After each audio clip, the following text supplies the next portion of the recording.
Before we get into the main content of today's episode, I just want to mention that I went out to see the total eclipse of the sun on April the 8th, a phenomenon that happens, well, apparently it happens every 18 months somewhere on Earth, but it's what happens when the sun is obscured momentarily by the moon and it casts a shadow on the Earth and the Earth goes into momentary darkness.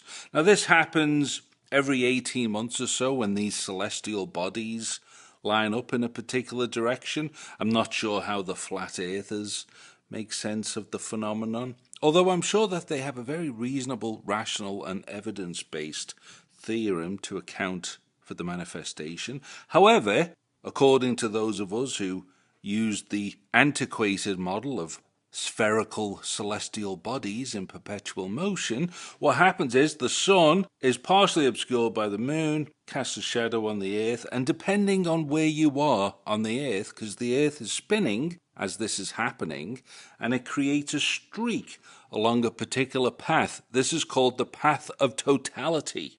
The difference between 99% and totality is a completely different experience. One of them is okay, that was cool, versus wow, this was something eerie and cool and awesome that very few humans on Earth have seen. Well, it just so happens that the Niagara region where I live was smack bang in the middle of the path of totality. So this was one of the best places to come and see the total eclipse. The crowds are already gathering ahead of Monday's rare celestial event. It's going to be pretty exciting, yeah. Be here with a million of our new best friends. We saw the eclipse in 2017 in North Carolina, and so we knew we had to travel out of our way to come this time. Scientists say this total solar experience will be bigger and better, and those in the path of totality will be witnessing something far different than anywhere else. That's why people are flocking to the falls. Famous for its natural wonders, it's been named by National Geographic as one of the top places in the world to observe the total solar eclipse. Now, in anticipation of this event, I was aware that there was a lot of crazy stuff flying around on social media, end of the world things, hysteria, so on and so forth. I tried to tune it out as much as possible. But what happened here is that the government, the local government, declared a state of emergency based on the fact that they anticipated so many people were going to flood into the area that they just went full-blown panic mode and pulled all those crazy levers of power, the exact same levers of power that they pulled in 2020 because of a respiratory virus and some insane modeling that predicted an end-of-the-world situation where we were all going to die of the plague if we didn't lock down. And they did the same thing. They locked down the schools. The kids had to stay home. And if you put them in daycare, the kids weren't allowed to go anywhere near the windows to see this thing. So instead of using it as an opportunity to educate children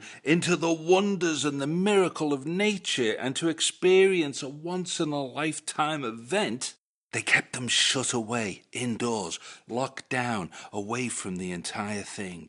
Just like they did in 2020. Slapping masks on kids, keeping them home, preventing them from getting an education, or rather imposed ignorance, which is what the education system provides people in this particular culture at this particular time. So I have mixed feelings about the kids being kept home from school because it's a damned if you do, damned if you don't situation. But I think keeping them home did more damage to them. Socially, it's created this kind of weird pathology of safetyism. So this wonderful thing happens, a total eclipse of the sun, a great opportunity for everybody to go outdoors, witness the miracle of nature, and the government responds by declaring a state of emergency and going immediately into what they do, which is to lock down and panic like fucking crazy.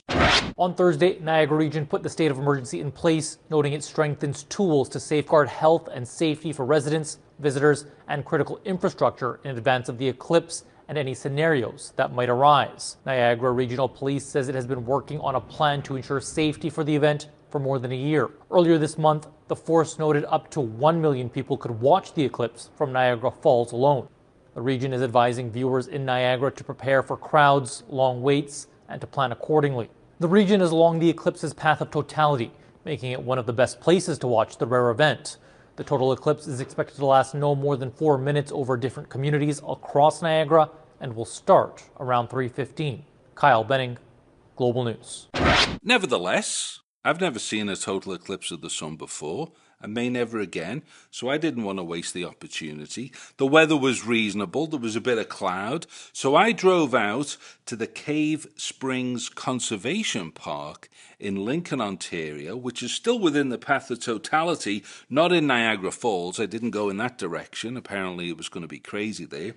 I went to a slightly different place, the Cave Springs Conservation Park, because it's here where there is a path that goes right up to the top of the escarpment and joins with the Bruce Trail that runs along the top of the Niagara Escarpment. If you're on the QEW driving to Niagara Falls and you turn to your right, you're going to see the escarpment. It goes right up into the sky. Well, the Bruce Trail goes along that entire cliff edge. And I've been hiking there a few times, so I knew a few good spots to basically sit there and survey the entire valley of the Niagara region, facing north, so you can see everything from east to west. And in fact, when you look directly ahead, you can see across Lake Ontario, all the way to the city of Toronto, way off in the distance, and you can see the CN Tower, the Sky Dome, and all that stuff.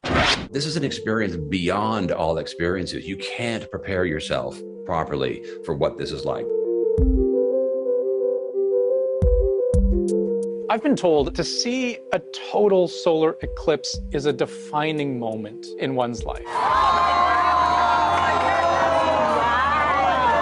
So off I went to Cave Springs Conservation Park. I even knew exactly, well, not exactly, but approximately the spot on the cliff that I wanted to sit at to survey this entire spectacle. Joining me on this excursion was the one and only Kayvon superfan Zahedi, who made the trek down from Toronto to Niagara to take in this once-in-a-lifetime experience. Hey all you wankers, this is Kayvon superfan Zahedi, and you are listening to Cinephobia Radio. And I will tell you that as wild and wacky as a total eclipse of the sun may be, it pales in comparison to the phenomenal force of nature that is Kayvon Zahedi's peculiar and indescribably deranged mental landscape. But that's another story. In preparation for this adventure, however, we needed to get our hands on a couple of pairs of solar eclipse glasses, which are basically like cheap paper frames with these plastic filters on that have the correct ISO or whatever it's called to help filter out the really damaging effects of the sun.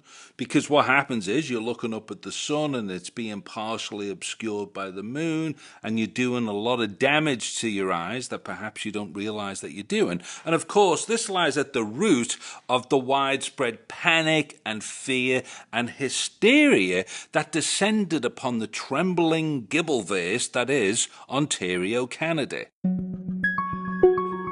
A total solar eclipse is a must-see phenomenon. But is it true that staring at one can make you go blind? The short answer is yes. Staring at an eclipse will damage your eyes. In fact, staring at the sun anytime is downright dangerous. The light-sensitive photoreceptors at the back of the eye, in what we call the retina, have these structures that absorb the light and turn it into an electrical signal that goes to the brain.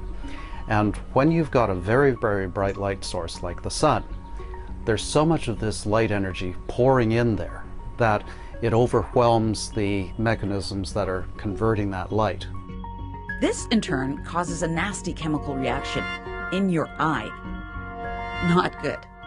And whatever light your photoreceptors can't handle goes on to hit a layer in the back of your eye that absorbs that light and turns it into heat. It can actually raise the temperature so that at the cellular level, you're actually getting generation of steam inside the cell, which literally cooks it from the inside. So we're driving around, and immediately I'm having PTSD-like flashbacks from 2020 about what it was like trying to locate hand sanitizer, which was almost impossible to find, even though for a few weeks there, many of us were convinced that if we didn't have this stuff on our person, we basically couldn't leave the house because everything we touched was covered with viral particles that stayed alive or dead, because apparently viruses are technically dead. But anyway, they stayed active for weeks and weeks on end, according to laboratory studies that were completely misconstrued in the mainstream media, only for the CDC to eventually come out and say, guess what, people? Surface transmission of the virus is responsible for only 1 in 10,000 infections, and that was reported on, although it didn't seem to penetrate the cultural zeitgeist, and people continued to panic regardless. And if you pointed this out to them, then you were a bad person and you needed to be cancelled. Thank you for tuning in. This is just a brief review of how you can protect yourself from virus particles in the environment. So one of the main things we can do is we pick up viruses from surfaces. We need to wash our hands, especially after contact with surfaces and on objects outside the living area. If you don't have access to soap and water, use alcohol-based hand sanitizers. Just try and avoid touching your face if you can, and with practice you can do that. Avoid eye itching because viruses can get in through the mouth, the nose and through the eyes as well. You can disinfect doorknobs inside and outside the house. Avoid handrails in public buildings. Disinfect shopping cart, at least the handle area. Avoid contact with other people and all social gatherings. We need to stop social contacts. No handshaking, no hugs or kisses. Again, viruses can be spread in that way. Don't share utensils because viruses could be spread by knives and forks and cups, especially if they're not washed in hot soapy water. Avoid restaurants and shopping malls and all public areas where people are and where they're going to be breathing viruses out into the environment. Avoid public transport, especially crowded public transport, and indeed avoid any stuffy indoor areas because viruses can spread by droplet infection. Use disinfectant dispensers when they are set up. So if there's some hand gels there, utilise them, use the hand gels. Preferring touch-free card payment and avoiding cash. Wear gloves when entering your PIN number or touching other surfaces like touch screens in supermarkets and things like that. Again, people can be breathing, coughing and sneezing onto those and you can pick viruses up and it can go to your mouth. Don't spread viruses yourself. Catch it, bin it, kill it. So if you're going to cough or sneeze, cough into a tissue, then fold that up so the bit you've sneezed in is folded over and then you bin it. Take your shoes off before you go into your house or your living area, so you're not carrying viruses from the outside environment into your house, because remember, your house is the clean area. You need to keep it clean. Limit visiting from relatives to hospitals to a minimum. Public toilets can be extremely dirty places. Viruses can be spread in urine and feces and can be spread into the air when the toilet is flushed. Keep warm if you can, because viruses can often survive better in cold environments. And remember, objects around you like pens and mobile phones and work surfaces can all be quite dirty, so disinfect all these surfaces around about you. These can act as fomites, things that spread infection. Fast forward to April the 8th, 2024, and there I am driving from one place to the next, not looking for hand sanitizer this time, looking for total eclipse glasses. Cheap little paper glasses with plastic filters on them to save me from the horrors of the total eclipse of the sun.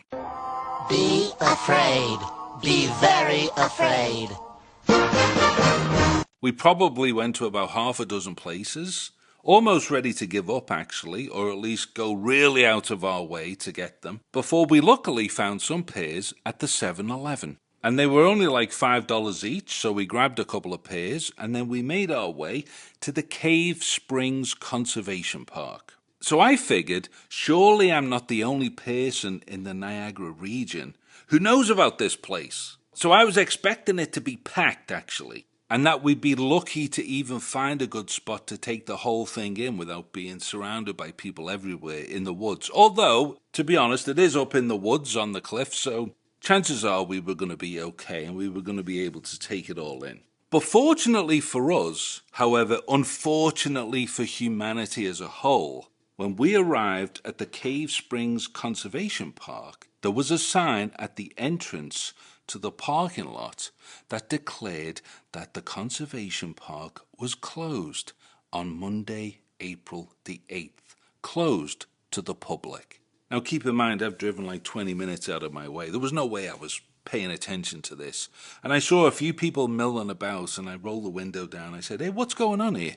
And they said, yeah, the park's closed. And I'm like, it's closed because of the eclipse? And they said, yeah, it's closed because of the eclipse. All the provincial parks are closed in this area because of the eclipse.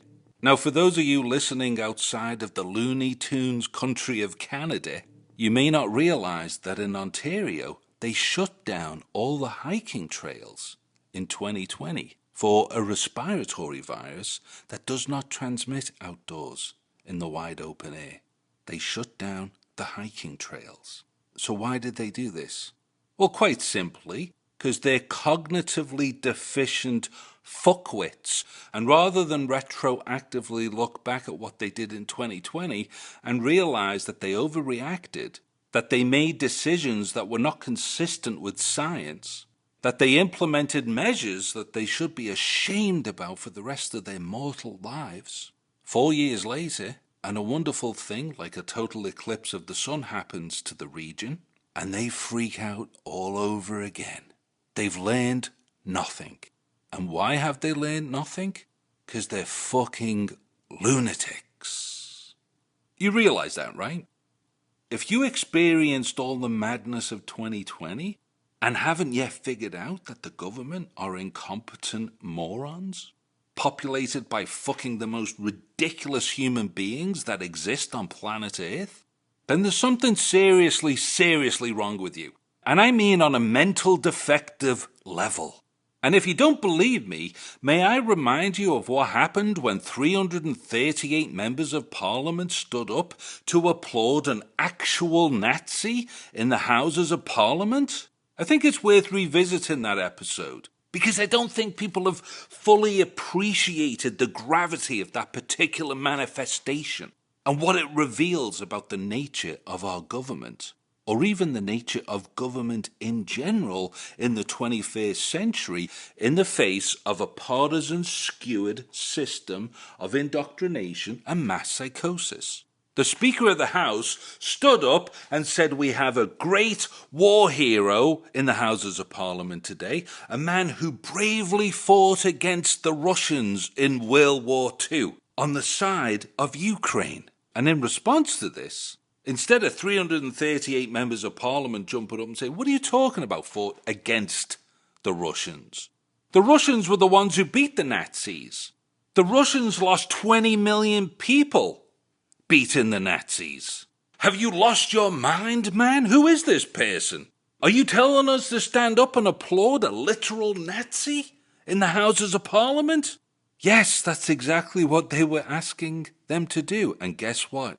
They all fucking did it. Every single last one of them. Winston? Yes? Do me a favour and play that clip again of the House Speaker introducing the Nazi war criminal, because it's just astonishing to listen to the full thing. Usually on the news they would just play a clip of it. Play the full thing and then try to imagine the defective level of the collective hive mind that would sit there and take in this information and then stand up like the conformity culture vulture Milgram Muppets that they are and then applaud like trained seals at Marineland.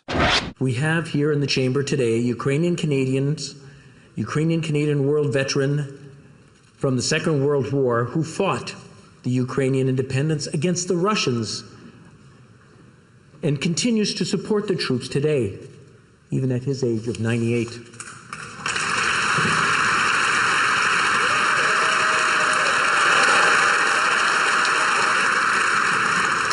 His name is Yaroslav Hunka.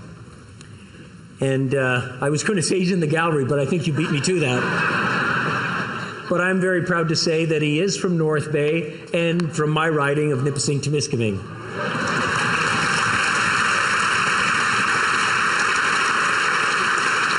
He's a Ukrainian hero, a Canadian hero, and we thank him for all his service. Thank you. So what are we dealing with here?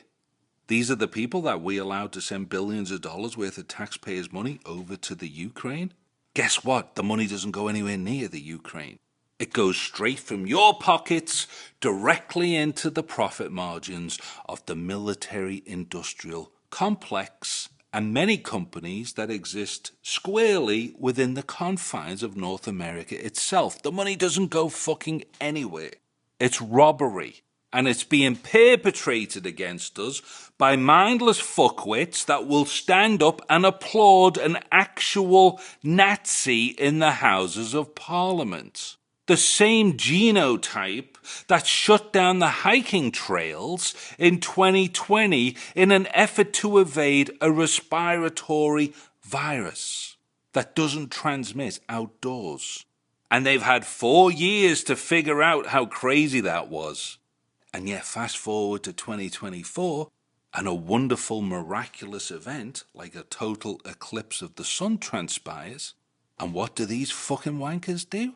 They lock us down all over again. They shut the hiking trails.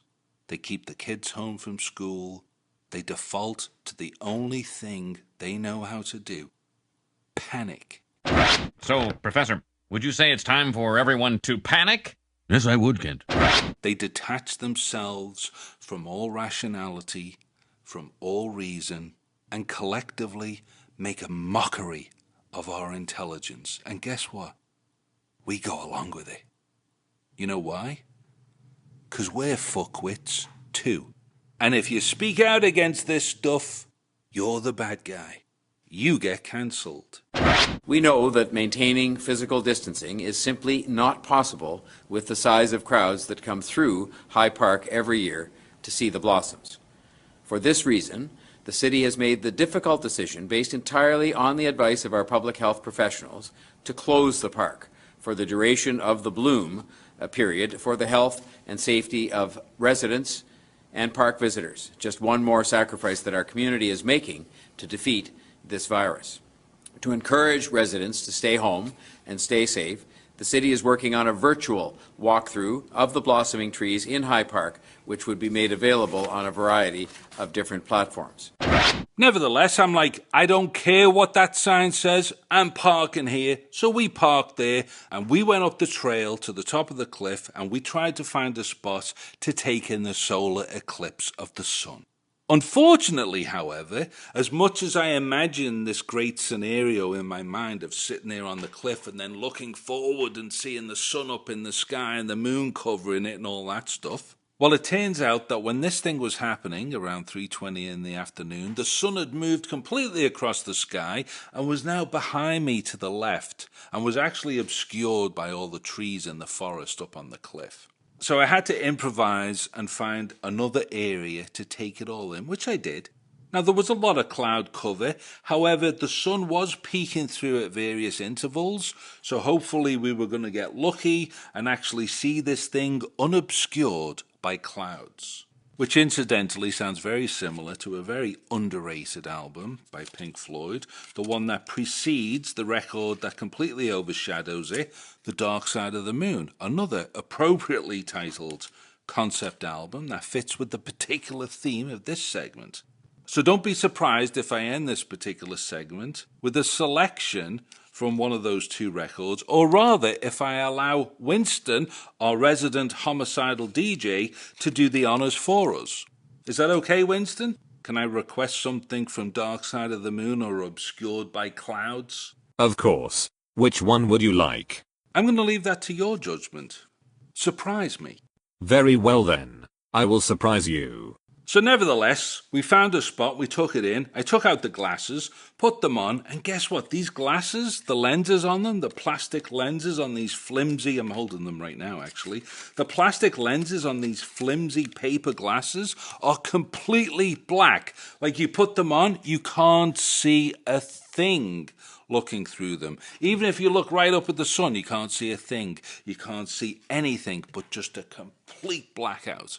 And poor Kayvon, who hates to spend a penny when he doesn't have to, was losing his mind. Not only did he think he was ripped off, but this particular pair of glasses didn't show up on the official list of the Astronomical Society's recommended brands for these glasses. So he wasn't going to wear them anyway. But I put them on, it was completely useless, and I'm like, what a joke. How is it possible that they would even manufacture and distribute these things? You put on the glasses and it's complete blackness.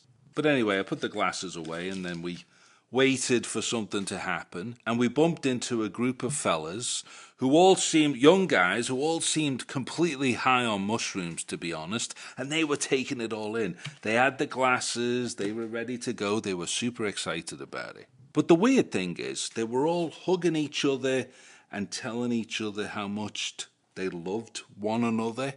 I mean, these were like young guys, like I would say late 20s, early 30s at most, probably mid-20s. So I'm not sure what generation that belongs to now. I'm so fucking old now, I've lost track of the generations. I'm Generation X, the last of the cool generations, if you ask me. Then the millennials were next, but I think even the millennials are starting to get old. So these kids would have been the next generation, Generation Z. A generation I have very little understanding of. I have no idea what they listen to, what they watch, what they think, what language they speak. They're like alien beings to me. Do you want to know my name? Willis E. Davidge.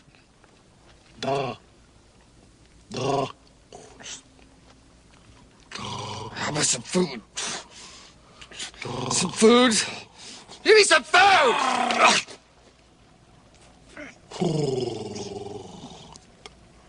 And the way these guys were behaving was really alien, because when I was that age, we weren't hugging each other and telling each other how much we loved one another. We would invariably find the weaseliest one in the group and then stretch him, where each of us grab a limb and then pull in the opposite direction, until they scream in agony for mercy. And then, if we were feeling particularly charitable, maybe, just maybe, we would let them go and live to be stretched another day. But these kids, these young men, with their mountain beards and whatever else that they adorn themselves with, they were just telling each other how much they loved each other and how grateful they were to the universe that they were collectively having this experience. And of course, within these particular pockets of humanity, one has to wonder how conscious they are of things like the Ontario government shutting down the trails, that they were on trails that they weren't even supposed to be on. Were they aware that they were violating the government's dictates? Do they even realize it? And even if they did, do they even care? That's what's going through my mind. Nevertheless, the whole thing starts to happen, and I realized I can't just look up there and stare at the sun. I will go blind, presumably, or so the government tells me, but I believe them on that one. Never once in my life have I thought it was a good idea to stand there and stare at the sun for a prolonged period of time. I think it's a human instinct not to do that. So I pull out the glasses and put them back on, and guess what? Now they do work. Specifically, they work to capture the arc of the sun as the moon is crossing over its path. You can see the outline of the sun in bold, yellow, golden colors as the moon is edging into it. And if you take the glasses off, you just see this big, glaring patch of white light. But if you put the glasses on, you can see the effect itself. So I take it back, hologramz.com, who produced these particular glasses. The glasses worked after all, so thank you. I'm very grateful that I found a pair of these because it allowed me to perceive the total eclipse as it was happening. Here's an eclipse tip. You want to see the eclipse, but you don't want to look at the sun, even with a pair of sunglasses. Not even 2 pairs of sunglasses. Not even 10 pairs of sunglasses. You need a pair of special eclipse glasses, like these. Totality. But then something truly incredible happened. And this is something you're only going to see when you're smack bang in the middle of the path of totality, which of course we were, being in the Niagara region, and the reason why so many people were presumably coming to Niagara to witness this miracle of nature.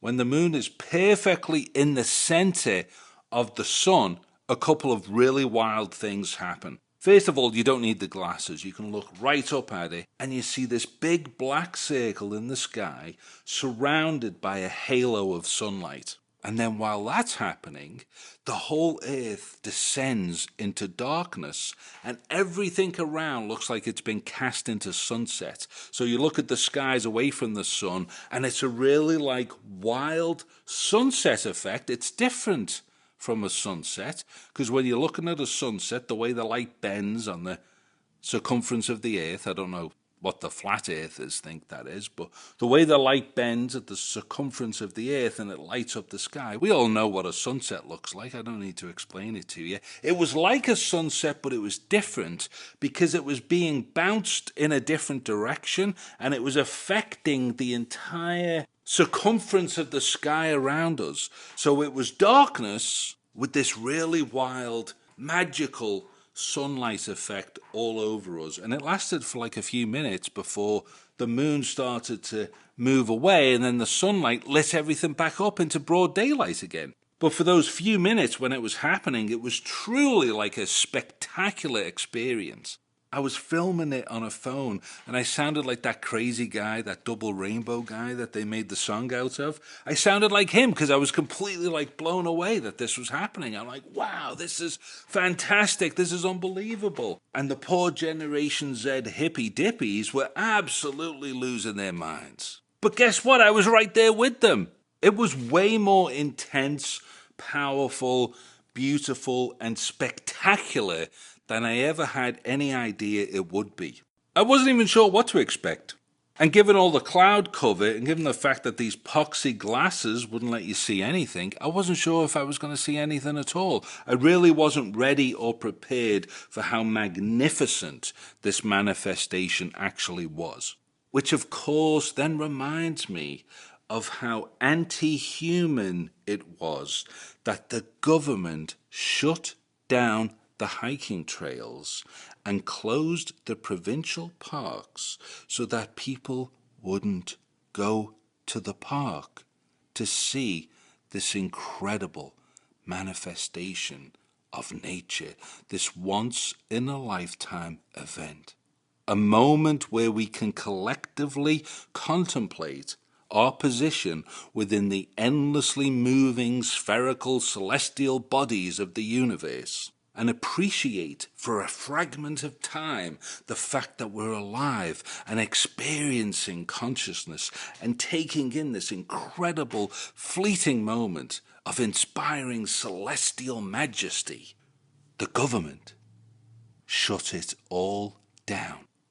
And I think even my poor little niece and nephew were kept indoors in some sort of daycare facility under lock and key and kept away from the windows in case the total eclipse of the sun perverted their developing minds and destroyed their tender, delicate eyesight. And this makes me angry.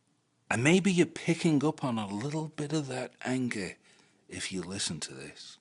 Because these fuckwits, the same species of the 338 members of Parliament who applauded an actual Nazi in the House of Commons, conspired against the sun, against the forces of nature, against the universe, to deny the experience that I had to all the citizens of this province, or at least this region.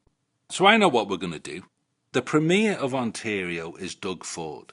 I don't care who you are or where you live, you will all know about Doug Ford's very famous brother, the late, great Rob Ford, the world-famous crack-smoking mayor of Toronto. I do not use crack cocaine. Yes, I have smoked crack cocaine.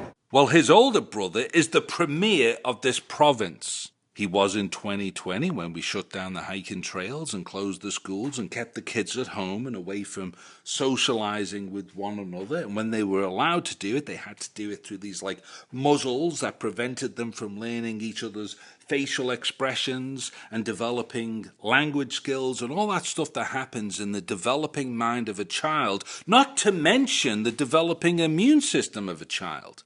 It's very important that children get exposed to different pathogens when they're growing up because it strengthens and augments their immune system. Your immune system develops in childhood. By the time you're like 8 or 9, that's the immune system that you have. Kids who grow up in rural environments where they're constantly exposed to bacteria and dirt and so on and so forth have far less autoimmune disease in adulthood than kids from cities who are largely isolated from such exposures. Again, more cognitively deficient, ignorant, anti-science measures enacted by a government that has absolutely no right, intellectually, morally, ethically, spiritually, to make decisions for the rest of us. How do we allow them this privilege? Why the fuck do you keep voting for these maniacs? What the fuck is wrong with you? Seriously. This is Winston the Homicidal Computer, and you've been listening to an excerpt of the Velvet Buzzsaw on Cinephobia Radio. For the complete episode, visit the website at www.cinephobia-radio.com. So until next time, vidi well my little droogies. Vidi well.